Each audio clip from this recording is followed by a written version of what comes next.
Que alegria. Estou com isso aqui ligado. Dá mais um pouquinho de volume aí. Que alegria estarmos aqui mais um dia do Senhor. Que honra estarmos aqui mais um dia do Senhor. Celebrando mais um dia do Senhor em família, né? E é uma honra para mim poder compartilhar a palavra hoje e expor no dia de hoje um texto bíblico muito especial para mim, assim, particularmente.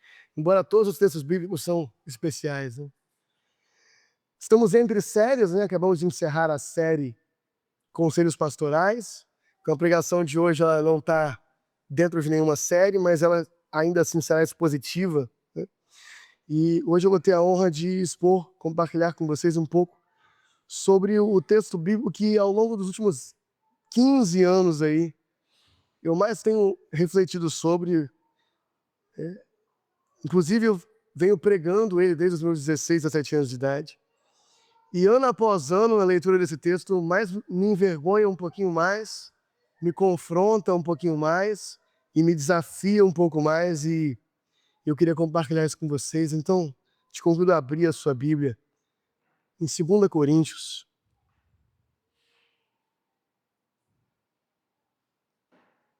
A segunda carta de Paulo aos Coríntios, capítulo 5,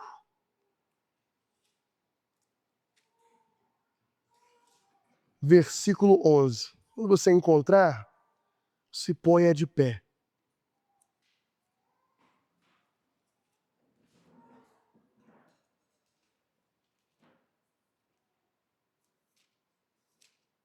Segunda Coríntios, capítulo 5,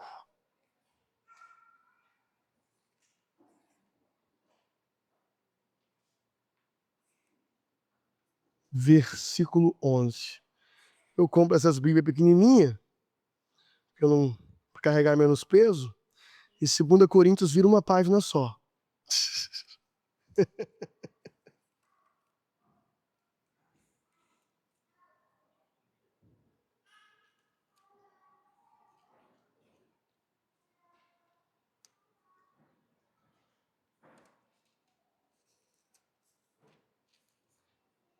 Isso que dá o tamanho da minha fonte, ó. 2 Coríntios, capítulo 5, versículo 11. Eu vou ler na versão NVI. Mas fique à vontade para me acompanhar na sua versão aí enquanto eu leio. Uma vez que nós conhecemos o temor ao Senhor, procuramos persuadir os homens. O que somos está manifesto diante de Deus, e esperamos que esteja manifesto também diante da consciência de vocês. Não estamos tentando novamente recomendar-nos a vocês, porém lhes estamos dando a oportunidade de exultarem em nós, para que tenham o que responder aos que se vangloriam das aparências e não do que está no coração. Se enlouquecemos, é por amor a Deus. E se conservamos o juízo, é por amor a vocês, pois o amor de Cristo nos constrange. Porque estamos convencidos que se um morreu por todos, logo todos morreram. E ele morreu por todos para que aqueles que vivem já não vivam mais para si mesmos, mas para aquele que por eles morreu e ressuscitou. De modo que de agora em diante a ninguém mais consideramos do ponto de vista humano, ainda que antes tenhamos considerado Cristo dessa forma, agora já não o consideramos assim. Portanto, se alguém está em Cristo, é nova criação, as coisas antigas passaram, eis que surgiram coisas novas. E tudo isso provém de Deus, que nos reconciliou consigo mesmo por meio de Cristo e nos deu o ministério da reconciliação. Ou seja, que Deus em Cristo estava reconciliando consigo o mundo, não levando em conta os pecados dos homens, e nos confiou a mensagem da reconciliação. Portanto, somos embaixadores de Cristo, como se Deus estivesse fazendo o seu apelo por nosso intermédio. Por amor a Cristo nos suplicamos, reconciliem-se com Deus. Deus tornou o pecado por nós aquele que não tinha pecado, para que nele nos tornássemos justiça de Deus. Aleluia, Senhor, muito obrigado pela sua palavra. Muito obrigado pelo anúncio do evangelho contido nela. Pela boa notícia de que nós somos transformados, nós somos nos tornamos na sua justiça. Pela boa notícia de que tudo mudou para nós em Cristo Jesus. E permite esse seu servo que está aqui hoje, com a responsabilidade de compartilhar a palavra. Permite a mim, Senhor, a capacidade de fielmente a expor, de forma que o mesmo constrangimento que Paulo sentia, nós possamos também sentir nessa manhã. Em nome de Jesus. Meus queridos, o título desse sermão é O Amor de Cristo nos Constrange. Mas antes de a gente entrar no texto, eu queria compartilhar com vocês um pouco de contexto. Paulo passa boa parte dessa carta de 2 Coríntios defendendo a si mesmo, defendendo o seu ministério e defendendo os outros apóstolos que caminhavam com ele, de acusações de falsos mestres. Homens judeus que se orgulhavam de serem judeus, se orgulhavam de sua linhagem judaica e que estavam ativamente falando mal de Paulo para os coríntios, tentando reduzir a autoridade de Paulo, dizendo para os coríntios que Paulo não era apóstolo de verdade. Então essas coisas nós pegamos as entrelinhas do texto, mas elas estão ali registradas para quem tiver a proposta de ler a carta inteira de 2 Coríntios. Eles diziam que Paulo não era apóstolo de verdade. Eles diziam que Paulo escrevia bem, mas de fala, Paulo era fraco. Possivelmente, como nós vimos aqui Paulo se defendendo, de ser chamado de louco. Então, possivelmente, eles diziam que Paulo era um louco. Na verdade, esses homens se orgulhavam bastante. Eles trouxeram cartas de recomendação. Eles se orgulhavam de ter uma excelente oratória. Eles, inclusive, se orgulhavam até de cobrar para trabalhar, porque eles criticaram Paulo que Paulo não cobrava. E que, portanto, isso fazia dele algo menor que ele, porque eles cobravam. Tamanho era o orgulho desses falsos apóstolos que Paulo, sarcasticamente, no capítulo 11, 12, ele chama eles de superapóstolos. Tanto eles se exaltavam, tanto eles tentavam crescer para cima dos coríntios. E tamanho era o estrago que esses homens estavam fazendo, que Paulo se sente obrigado a fazer uma coisa que vai contra o seu conforto, que é se defender, que é falar a respeito de si mesmo. Agora, a forma como Paulo defende o seu apostolado ela é interessante, porque Paulo não faz apontando para os mesmos padrões carnais e de aparências que esses falsos mestres apontavam. Não, Paulo fala com os coríntios sobre a vida dele, que eles podiam testemunhar e ver, que era uma vida completamente entregue por amor ao Evangelho. Se as referências que esses caras trazem é uma boa oratória, uma boa aparência, uma boa linhagem judaica, a referência que Paulo traz é: vocês têm visto a minha vida derramada aqui. Vocês têm visto o meu interior, o meu coração, e não as aparências. Paulo compartilha com os coríntios, então, em versículos que nós não vamos ler, porque estão no restante da carta, experiências profundas, mas também sofrimentos, prisões, cadeias. Paulo expõe a sua fraqueza e a sua loucura, com a força de Deus agindo por ele. É nessa carta que Paulo fala: é quando eu sou fraco que o Senhor é forte. Paulo expõe um estilo de vida radicalmente diferente dos superapóstolos, que era o estilo de vida do amor, daqueles que tiveram o seu interior radicalmente transformado por Jesus, daqueles que morreram e ressuscitaram com Jesus na cruz. Por isso Paulo começa o versículo 11, vocês já conhecem esse estilo de pregação, a gente vai passar verso a verso. Então fique acompanhando na sua Bíblia digital ou analógica, hein? Uma vez que conhecemos o temor do Senhor, nós procuramos persuadir os homens. O que somos está manifesto diante de Deus, e esperamos que seja manifesto também diante da consciência de vocês. Não estamos tentando novamente nos recomendar a vocês, mas estamos dando para vocês a oportunidade de se exultarem em nós, para que tenham que responder a esses que se vangloriam das aparências e não do que está no coração. Então, Paulo está aqui falando sobre o que move o coração dele em direção a persuadir os homens. É o temor do Senhor. É por isso que Paulo gasta a sua vida de cidade em cidade pregando o evangelho. É por isso que Paulo está tendo o trabalho de escrever essa carta. E saibam os irmãos, não era barato escrever cartas naquela época. Nem tinha assim tanto papel. O que movia Paulo não eram aparências de objetivos materiais, era o temor do Senhor, que mais à frente ele também vai colocar como o amor do Senhor, essas coisas trabalhando juntas. E é por isso que Paulo está tendo essa conversa com os coríntios. Por amor, para não os abandoná-los ao falso ensino dos falsos mestres, dos superapóstolos. Por isso Paulo explica, eu não estou me recomendando novamente. Eu não estou, como a gente fala lá no interior do Espírito Santo, me metidando com vocês. Eu estou tentando mostrar no meu interior. Então, Paulo está falando de si mesmo, para que os coríntios tenham a oportunidade, muito obrigado, meu irmão, de responder esses falsos mestres que se gloriavam nas coisas externas, nas coisas terrenas, de terem mais dinheiro do que Paulo, de terem mais oratória, de terem mais aparência. E, meus irmãos, eu não quero que você se engane de pensar que esse problema ficou só lá na igreja de Corinto. Porque até hoje a igreja do Senhor segue sendo atacada por falsos mestres que se vangloriam nas suas aparências.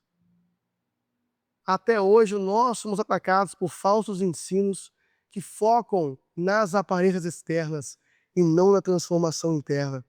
Infelizmente, nós já ouvimos pastores e mestres, supostos mestres, se vangloriando de serem mais ricos, mais sábios, mais talentosos, melhores oradores, de pregarem o evangelho que dá resultados financeiros, e não o evangelho como o do pobre Paulo,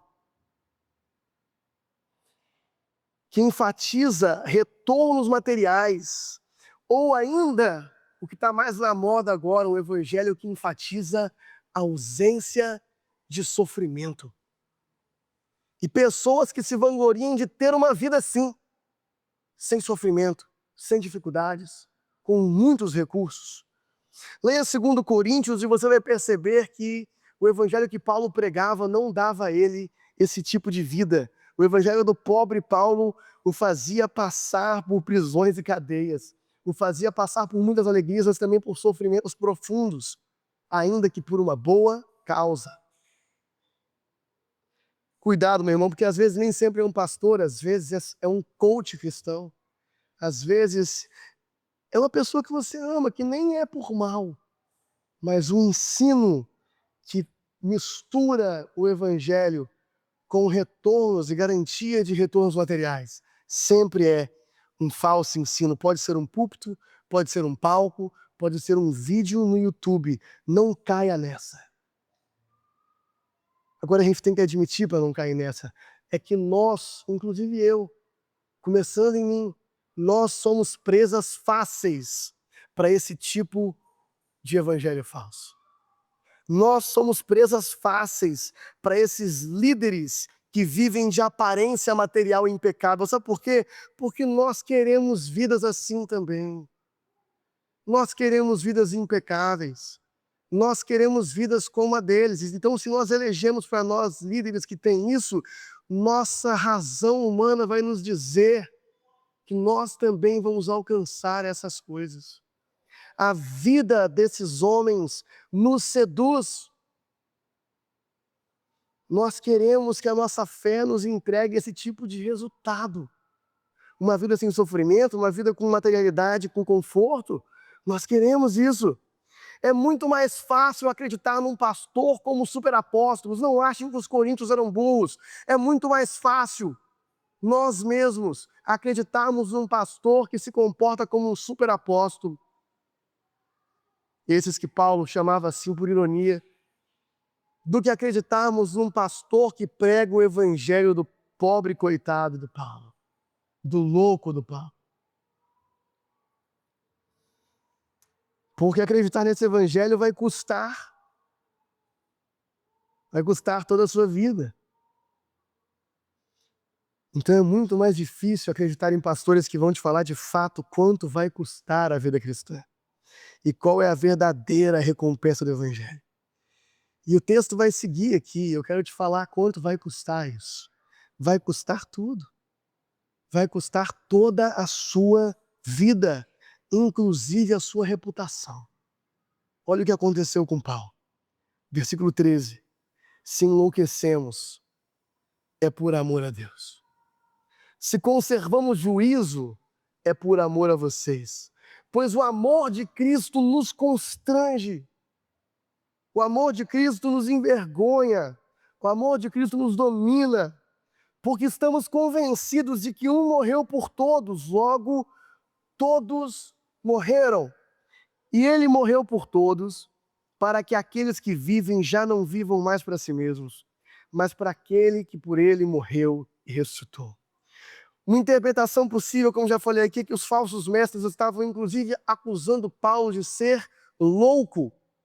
Ainda que talvez não tenha sido esse o caso, por não ser tão claro no texto, nós sabemos que essa não seria uma acusação incomum na vida de Paulo.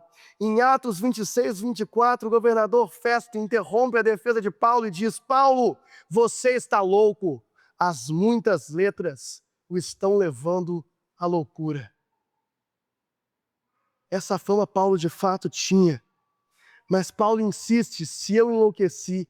Na verdade, Paulo usa o plural, porque ele está defendendo os seus companheiros também de caminhada, que estavam sofrendo as mesmas críticas. Mas eu vou falar aqui na primeira pessoa para que fique mais visceral para a gente. Se eu enlouqueci, é por amor a Deus. Se nós vivemos uma vida que para esses homens que vivem de aparência não faz sentido, é por amor a Deus, é por amor à igreja, é por amor a vocês. Para quem se direciona pela carne, pelas aparências, pelos resultados, a vida de Paulo é coisa de louco. Paulo era membro do Sinédrio. O Sinédrio, meus queridos, para um povo como Israel, que vivia dominado pelos romanos e por governadores romanos, fora as autoridades estabelecidas pelos romanos, era a maior autoridade possível em Israel. Era como a Suprema Corte, era o STF de Israel ali. Ainda que não tinha tanto poder, porque Roma, ao fim, dominava. Mas Paulo abriu mão da sua posição como membro do Sinédrio. Paulo abriu mão de seu status como cidadão de alta classe. Se não fosse de alta classe, não seria um cidadão romano. Para viver de cidade em cidade falando de Cristo. Para ser preso, algemado, espancado, flagelado. Para plantar igrejas. E depois ter que ouvir da própria igreja que plantou, que estão falando mal de você lá e tem gente acreditando, que é o caso de 2 Coríntios. Para acompanhar irmãos e não tirar nenhuma oferta. Não que Paulo nunca tenha tirado oferta, mas para os coríntios em específico, ele não tinha tirado sequer uma oferta. E até isso estavam criticando ele. Então Paulo disse: vocês não entendem, se vocês me acham louco, está tudo bem, eu não estou fazendo isso para vocês. Eu estou fazendo isso por amor a Deus. Então, se eu estou enlouquecendo, é por amor a Deus. Agora, se vocês estão vendo que eu estou servindo a vocês, que eu estou mantendo meu juízo, é por amor a vocês. De qualquer forma, entendam uma coisa, é por amor ao Cristo. Eu vivo assim, Paulo está nos dizendo através dessa palavra, eu vivo assim não é porque eu tenho escolha. Eu vivo assim porque eu não tenho nenhuma alternativa. Porque o amor de Cristo me constrange. O amor de Cristo me domina, o amor de Cristo me envergonha, ele me controla. Eu vivo essa vida de doido pelo amor de Cristo que não deixa nenhuma alternativa. E o meu objetivo central com essa exposição aqui é que todos nós possamos sair daqui como Paulo, um pouco mais constrangidos, um pouco mais envergonhados, um pouco mais dominados pelo amor de Jesus, sem alternativa, se não viver uma vida para Ele. Agora, se você hoje queria uma pregação sem pressão, uma pregação sem desconforto, sem ser envergonhado, eu sinto muito, porque o amor sempre nos constrange. saber que alguém nos ama e se entregou por nós sempre nos constrange, sempre nos faz nos mover de uma forma diferente, nos conquista de uma forma diferente. E eu te amo, eu quero muito que você sinta esse amor. E por que o amor de Cristo tem todo esse poder sobre Paulo? Porque Paulo e os demais companheiros dele estão convencidos aqui de uma coisa, que se um morreu por todos, e Cristo morreu por todos. Veja bem, olha que afirmação universal linda, olha que boa notícia. O Evangelho é uma boa notícia para absolutamente todos. Agora, se ele morreu por todos, isso tem um desdobramento íntimo, pessoal e incrível. Porque se ele morreu por todos, eu percebo uma segunda coisa. Eu faço parte desse todos. Ele morreu por mim. Eu estou incluso nisso. E, portanto, isso mexe profundamente comigo. Por isso, Paulo e seus companheiros estavam convencidos que se ele morreu por todos, então, atenção, todos morreram. Todos morreram. É difícil acompanhar a lógica de Paulo aqui, né? Se um morreu por todos, todos morreram. Porque todos agora devem a sua vida, seu corpo, sua alma a ele. E o objetivo da morte dele, de acordo com Paulo, o objetivo da sua morte é que quem vive já não viva mais para si mesmo, mas para aquele que por eles morreu e ressuscitou. Jesus morreu para que quem vive não viva mais para si mesmo. Eu quero dar um nó na sua cabeça aqui, porque a Escritura dá um nó na minha, eu preciso compartilhar. Amém? Cristo morreu para eu viver ou para eu morrer?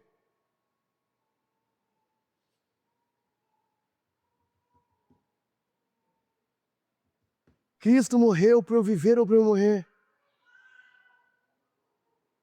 Nós estamos acostumados a nos lembrar, e isso é verdade, que ele morreu para que nós tivéssemos vida eterna. E isso está certo. Mas em certo sentido, a morte dele foi para garantir a nossa morte. Em certo sentido, a morte dele foi para garantir a nossa morte. A nossa morte para uma vida onde nós somos o centro. Ele morreu por todos, para que quem vive não viva mais para si mesmo. A morte dele foi para garantir a nossa morte para a vida que até então vivíamos, uma vida onde nós somos o centro. Por isso, se um morreu por todos, todos morreram. E não se engane, é morte de verdade. Porque é uma transformação completa na forma de viver, é morte de verdade. Ninguém que vive segundo a carne quer esse tipo de vida que Paulo vivia e que Cristo propõe. O Evangelho, meus irmãos, é para os loucos que veem essa mensagem e se sentem dominados pelo amor de Cristo. Porque é morte de verdade. É morrer para si, para seus desejos, suas paixões, seus sonhos. Toda aquela forma de viver, onde no centro do seu universo estava você e somente você. E é bonito no papel, porque é ético, é lindo. Pessoas que não vivem para si, que não são egoístas, no papel é bonito. Traz para a carne, é morte. Você não quer sair dessa posição. Eu não quero sair dessa posição. Então Cristo veio para eu viver ou para eu morrer? A nossa vida eterna, meus queridos, antes perpassa essa morte. Ele morreu para que quem vive já não viva mais para si mesmo, mas para aqueles que por ele, para aquele que por eles morreu e ressuscitou. Atenção, ele não só morreu por nós ele morreu e por nós ele ressuscitou. Como nosso representante, ele morreu. Como nosso representante, ele ressuscitou. Tamanha nossa identificação com ele na cruz, de forma que ele se torna pecado, nós justiça. Tamanha nossa identificação com ele na cruz, que nós morremos com ele, para esse estilo de vida onde nós somos o centro, e ressuscitamos com ele em novidade de vida. Uma vida onde esse amor dele, esse amor tão grande, que ele morreu por nós, me envergonha, me domina. E quando eu olho para o Cristo crucificado, ensanguentado, flagelado, quando eu olho para aquela cena grotesca e eu reconheço uma coisa pessoal e íntima, foi por mim. Irmão, se isso não te envergonha, quando eu olho, e o Espírito Santo pinta isso pra gente, e eu olho para essa pintura, e eu reconheço, foi por mim. Essa maldição era minha. Quem vivia por mim mesmo era eu. Quem vivia infiel a Deus e a todas as promessas que fiz para qualquer pessoa era eu. Quem não conseguia sustentar um relacionamento saudável com ninguém era eu. Quem vivia em rota rumo à solidão completa. Porque quem vive para si uma hora termina sozinho. Era eu. Quem crê nisso de fato é constrangido por esse amor. Quem crê nisso de fato morre e renasce em uma nova vida dominada por esse amor. E às vezes, no fundo do seu coração, talvez até mesmo em parte, você não acredita tanto assim que foi por você. Acho que todos nós passamos por essa experiência. Às vezes, no fundo do nosso coração, você não acredita tanto assim que foi por você, afinal, talvez você não ache que o seu pecado era tão grande assim que precisava de tudo isso. Talvez o seu pecado só precisava de umas 2 chibatadas, né? Não precisava de 40. Talvez você não ache que você é tão ruim assim, que Cristo tinha que apanhar tanto. Ou talvez, como aquele ex-influenciador cristão falou ano passado, você se sinta assim, eu não pedi para ele fazer isso por mim. Isso acontece, queridos. Não sei se esse é o caso, eu te faço uma pergunta. Olhe para dentro de você. A sua vida tem sido vivida para si mesmo? Você tem vivido uma vida autocentrada? Isso tem ou não tem prejudicado todo o relacionamento que você teve até hoje? Meu querido, quem está sem Cristo, e até nós que estamos em Cristo, sendo renovados, não importa o quanto você tente, você não consegue escapar de você. Pois então, tenha você pedido ou não, Ele morreu para que o seu destino não seja a solidão eterna, a alienação eterna do Deus da vida, o sofrimento existencial eterno, que é o que acontece quando pessoas que foram criadas para a comunidade optam por viverem uma vida como seus próprios deuses. Foi por você, e meu desejo é que esse amor te alcance e te constranja. Porque quando isso acontece com você pessoalmente, quando você tem essa experiência íntima de acreditar que foi por você, tudo muda. Não sobra nada, não sobra pedra sobre pedra. O centro do seu universo muda. É como descobrir pela primeira vez que não é o Sol que gira em torno da Terra, mas é a Terra que gira em torno do céu, do Sol. Agora, o centro do seu universo é Cristo. E porque o centro do seu universo é Cristo, tudo se tornou diferente. Versículo 16, de modo que de agora em diante, a ninguém mais consideramos do ponto de vista humano. A versão do meu coração diz assim, é uma meidinha, né? A ninguém conhecemos segundo a carne. De agora em diante, a ninguém conhecemos segundo a carne. Ainda que antes tenhamos considerado o próprio Cristo dessa forma, agora nem mesmo Cristo nós conhecemos segundo a carne. Agora, o que é conhecer as pessoas segundo a carne?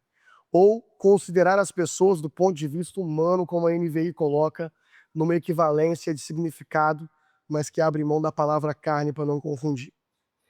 Carne, na teologia de Paulo, fala da nossa existência autocentrada, essa existência que Jesus morreu para nos livrar dela, guiada por nós mesmos, controlada pelos nossos próprios instintos desconectados de Deus. Carne fala sobre essa existência dominado por mim mesmo, a velha natureza. Sempre vale lembrar, embora a maioria de vocês já sabe, o corpo e os instintos, a carne, a matéria, o corpo e os instintos são ruins? Não. Deus os criou e os disse que eram bons. A maldade não está na matéria, a maldade não está na substância. A maldade está no fato de que nossos corpos foram feitos para serem guiados pelo Senhor, não autoguiados pelos desejos egoístas que nós somos capazes de desenvolver. É isso que é viver segundo a carne. E conhecer as pessoas segundo a carne é justamente segundo esse jeito do qual Cristo nos resgatou. Uma vida para si mesmo, uma vida autocentrada. E como nós olhamos para pessoas ao nosso redor quando nós vivemos uma vida autocentrada, como se o universo girasse em torno de nós? Como aquilo que elas podem nos oferecer. Como aquilo que elas podem nos agradar, nos dar. Como aquilo que nós podemos usufruir delas. Como coisas, objetos que podem servir para alavancar nossos próprios objetivos. Fale a verdade, é ou não é assim que nós olhamos para as pessoas naturalmente, ainda que nos reste algum nível de humanismo, de preocupação com quem está muito mal. Via de regra, nossa natureza antiga é olhar para as pessoas como o que elas podem nos oferecer. Nós não queremos amizade com gente que não nos faz feliz, que não nos faz rir, que não nos faz ter um bom momento ali. Não queremos relações com gente que não pode servir para networking, para alavancar, para chegar nos objetivos que eu quero chegar. Veja bem, na antiga natureza, nós olhávamos para todo mundo assim. É assim que nós julgávamos o valor dos nossos supostos amigos, segundo a carne, segundo aquilo que eles podem nos oferecer, enquanto estão agradando. Me oferece conexão, networking, risadas, entretenimento? Pode ficar no meu sistema solar aqui. Pode orbitar ao meu redor. Me dá trabalho? Está sempre reclamando? Se tornou uma companhia desagradável? Não pode me oferecer nada? Não vai me ajudar a crescer profissionalmente? Tchau, tchau. Fica para trás. Quem aqui já ouviu aquele conselho? Deixa para trás as pessoas que te fazem mal.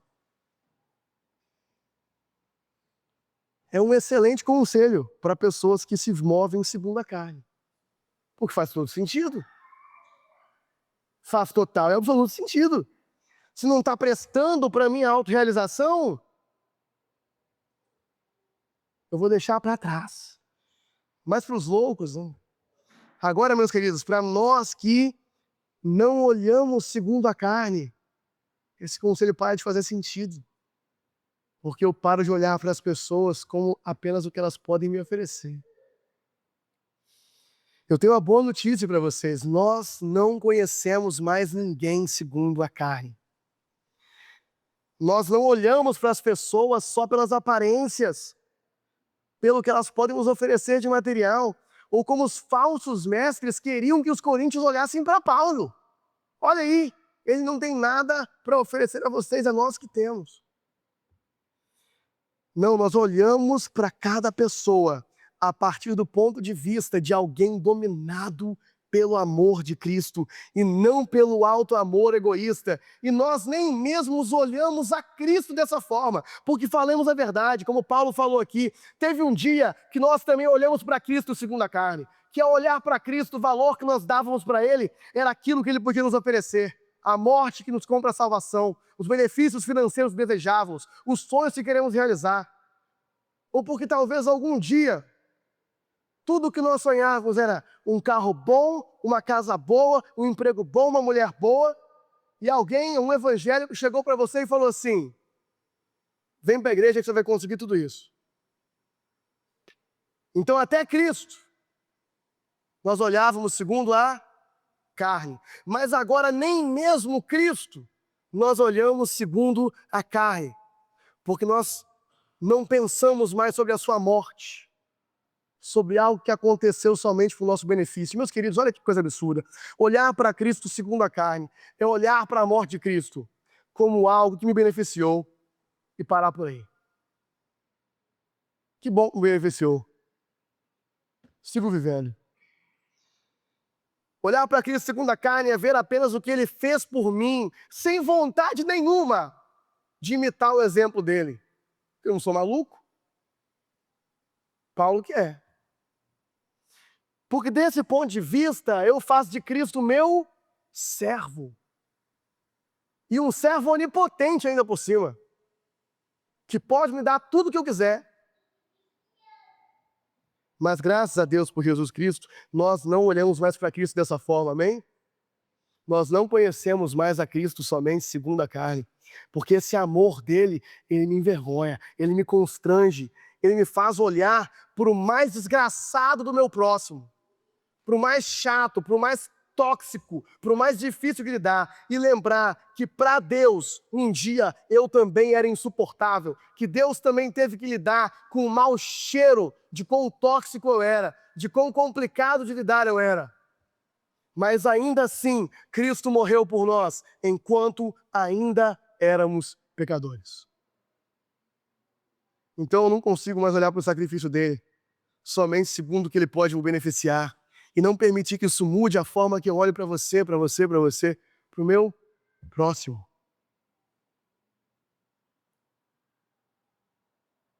Portanto, se alguém está em Cristo, como diz o versículo 17, é nova criação.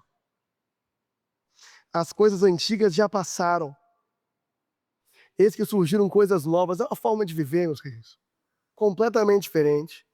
E tudo isso provém de quem?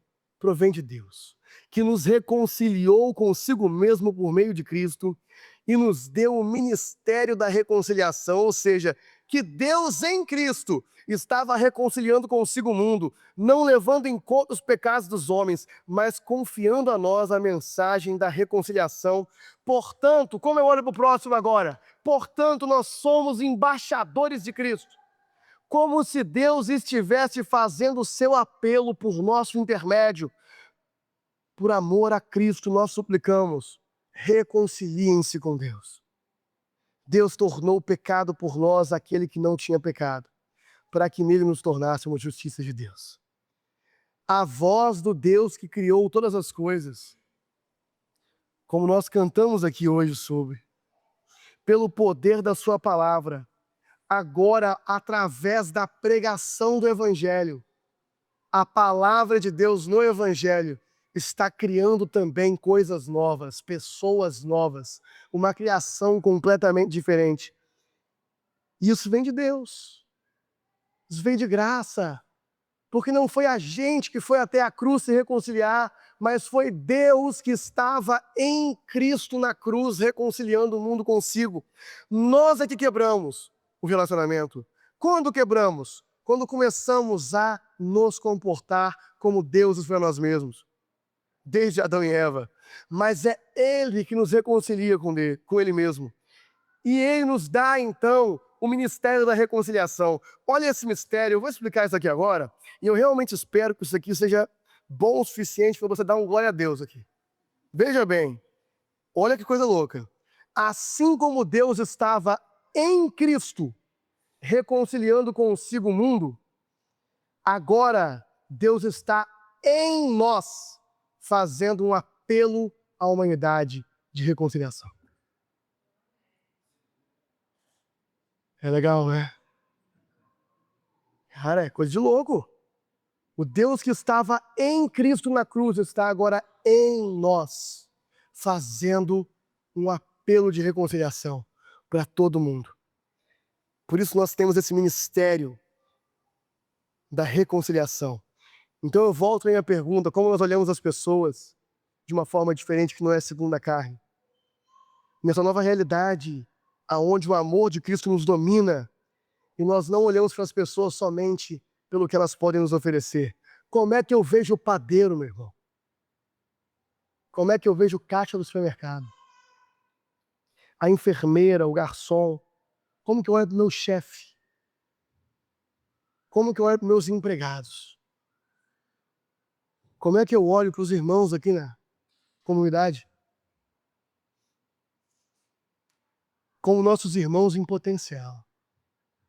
Como filhos que Deus quer chamar por meio de nós para a sua família, para obter o mesmo tipo de reconciliação que nós tivemos.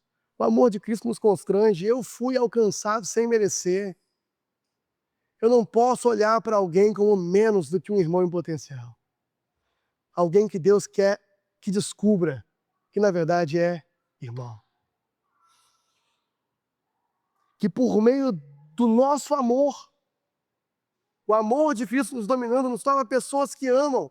Que por meio do nosso amor, eles verão a cruz de Cristo e serão impactados. Agora, gente, perceba que eu conduza relações o tempo todo dessa forma é algo milagroso e extraordinário. Normal ir à padaria para comprar pão. Obter um relacionamento ali de troca e ir embora. Normal é seguir a vida dando conta das múltiplas demandas que a gente tem que seguir para cuidar de si mesmo, da nossa família. É extraordinário que Deus esteja nos transformando em pessoas que em toda e qualquer situação conseguem olhar para alguém que não estava nem no plano naquele dia ter aquela conversa. Não estava nem no plano transformar aquela ida naquele lugar em uma oportunidade evangelística. Não estava no plano. Era para ser só uma microtransação. Mas Deus nos transforma em pessoas que conseguem, nesses momentos, olhar com amor. Se importar de fato. Perguntar se está bem de fato.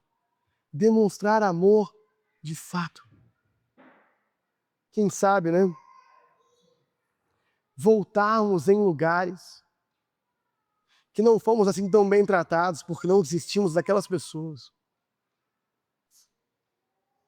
Eu sempre falo do Paulo Borges porque ele, nesse assunto, é o pastor que mais me constrangeu, né? Mas uma pergunta que ele sempre faz é: se eu vou num restaurante e o garçom me trata mal, eu volto? Normalmente eu não volto. Mas se o garçom fosse meu irmão de sangue, o que eu faria? Eu ia voltar e insistir com ele para melhorar.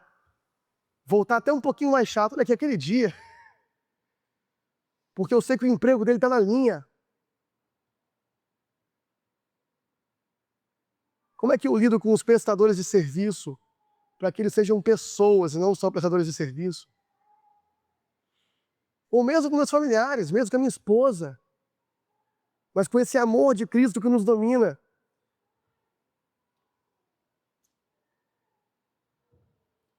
Mas por meio desse amor de Cristo em nós, essas pessoas, nesses pequenos momentos, ou às vezes grandes momentos que podem levar a conversas maiores, e podem ver o amor de Cristo. Porque na cruz o que acontece é algo mais profundo do que a gente costuma imaginar. Como Paulo termina aqui esse capítulo. Deus tornou aquele que não tinha pecado em pecado. E Deus nos transformou em justiça. Perceba, o texto não diz, embora isso seja verdade, mas o texto não diz que Deus puniu o nosso pecado nele e nos considerou justos. Isso é verdade. Mas o texto não disse isso. O texto fala de algo mais profundo. O texto fala que tamanha era a nossa identificação com Cristo na cruz. Ele desceu, como ele pontuou aqui na liturgia, e se identificou tanto com a nossa situação, que ele se tornou maldição. Ele se tornou pecado. Maldito é aquele que morre no madeiro. Ele se tornou pecado. E nós, tamanho é a nossa identificação com ele. Ele é a fidelidade de Deus. Ele é a justiça de Deus. Nós nos tornamos a expressão dessa justiça.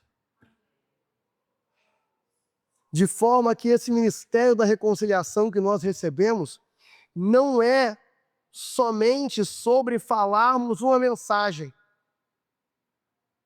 embora nunca seja menos do que falar uma mensagem. Tem que falar, não adianta. Mas não é somente sobre falarmos uma mensagem, é sobre encarnarmos a própria fidelidade e justiça de Deus e nos tornarmos uma expressão pura disso. Estamos concluindo, meus queridos. Você pode ficar de pé junto comigo para a gente concluir.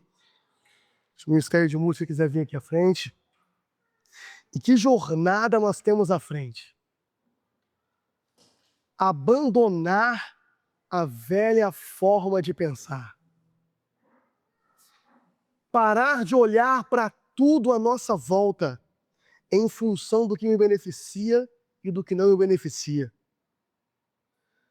Não ser enganado por aqueles que querem que eu pense segundo a carne.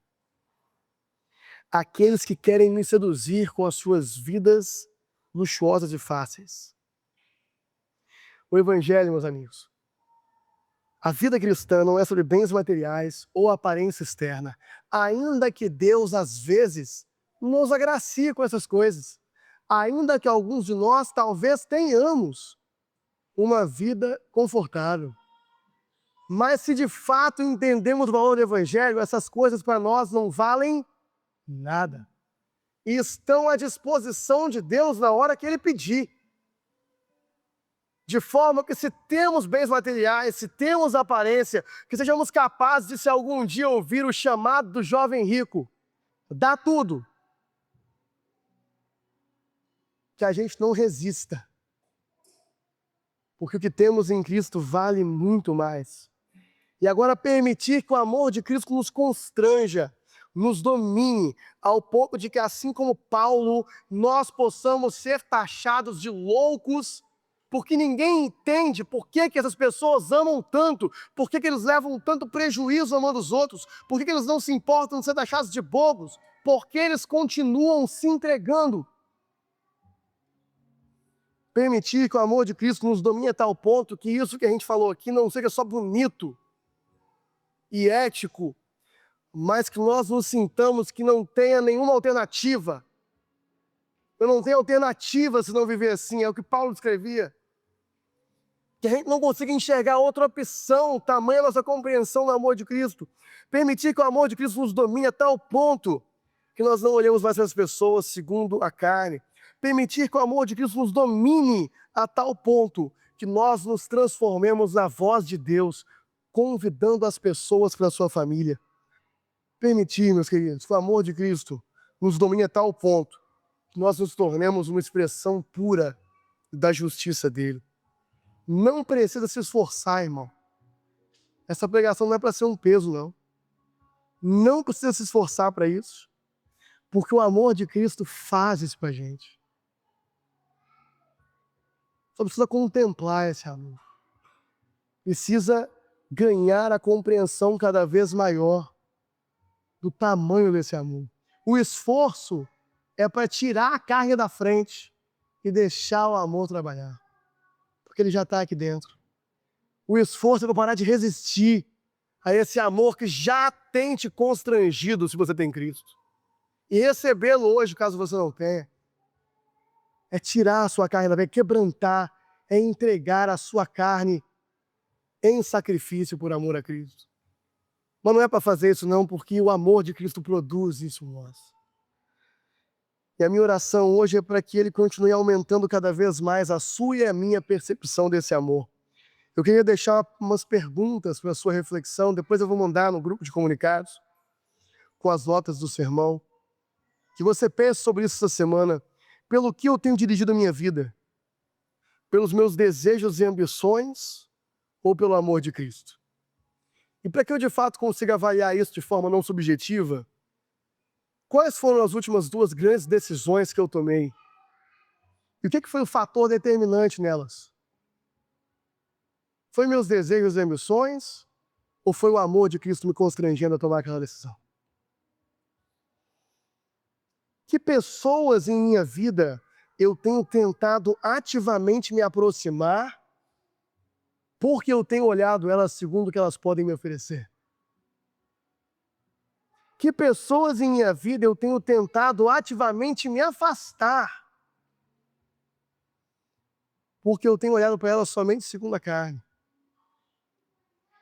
E a última pergunta: como eu posso ser uma expressão do amor de Cristo e da justiça de Deus na vida dessas pessoas? Tanto daquelas das quais eu tenho interesses, tanto daquelas que não me interessam em nada. Vamos orar, que o amor de Cristo se revele cada vez mais a nós e nós possamos ter percepção do tamanho desse amor. Senhor Jesus, muito obrigado. Muito obrigado porque, vendo a cruz, não nos resta alternativa senão a loucura da cruz. Não nos resta alternativa senão esse estilo de vida constrangido pelo seu amor. Muito obrigado porque o Senhor não nos deixa alternativa. Porque a verdade é que se o Senhor nos deixasse alternativa, nós escolheríamos continuar vivendo com nós mesmos. Como temos feito tantas vezes, como temos tomado tantas decisões. Mas obrigado pelo seu amor que nos resgata dessa vida infeliz, dessa vida solitária, desse inferno existencial que se transformará eventualmente no inferno formal. Muito obrigado pelo seu amor que nos resgata, nos envergonha, nos domina, nos constrange. E o que eu peço para mim e para os meus irmãos é por uma compreensão, uma dimensão cada vez maior do seu amor, de forma que possamos crescer no seu amor a cada dia, até o dia em que o Senhor irá se manifestar e nós o veremos com perfeição e seremos também como o Senhor é, com perfeição. É isso que oramos, em nome de Jesus.